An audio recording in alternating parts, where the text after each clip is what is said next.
Alright, so ayan na yung pics ni Mrs. Butne. Thank you. Thank you, Lord. So marami-rami na siyang nakuhang bunga.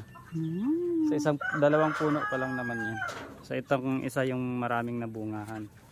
Actually marami pa siyang kasunod. Duno.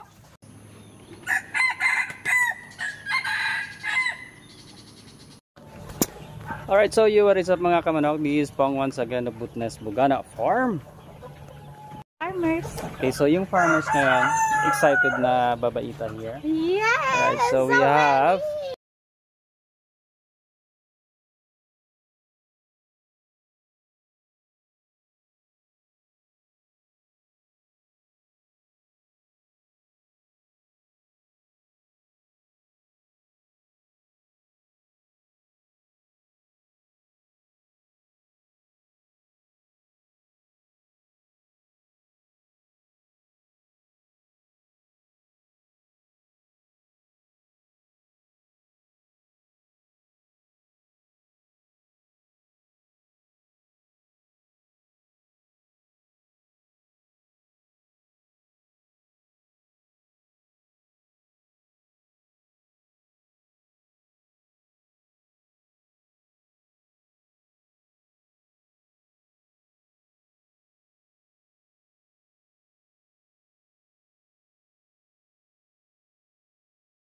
Ang dami, gosh.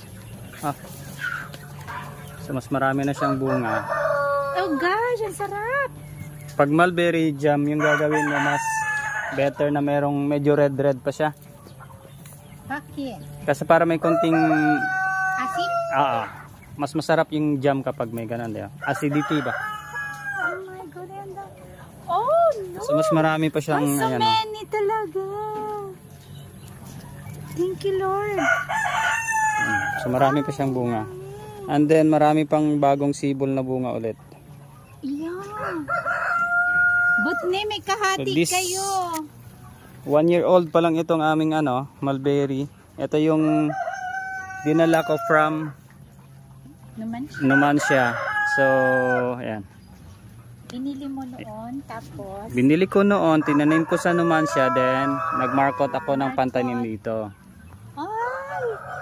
ay, why so taas?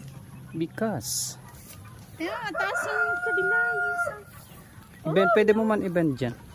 I'm so thank you, Lord. Ang daming blessing.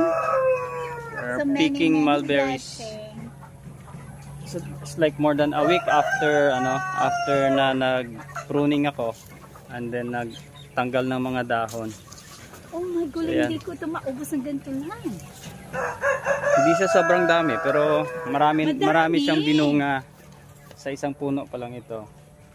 Pag nag-mature pa ito, mas makakarami pa tayo. Maganda to.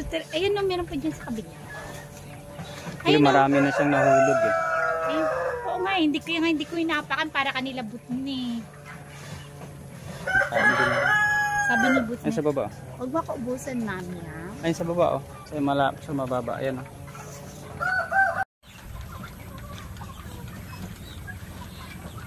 Okay.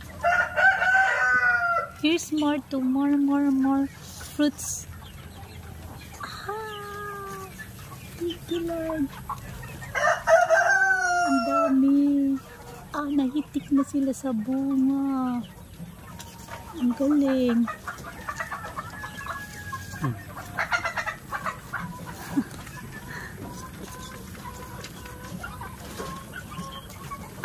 Ang dami niya na magbunga ngayon. Ay, very. Sige, kanila Butne na lang yan. Hi, thank you. Alright, so ayan na yung pics ni Mrs. Butne. Thank you. Thank you, Lord. So marami-rami na siyang nakuhang bunga. Sa dalawang puno pa lang naman yan. So itong isa yung maraming nabungahan. Actually marami pa siyang kasunod. Duno. Kainin mo din sana yung be para beauty ka pa rin.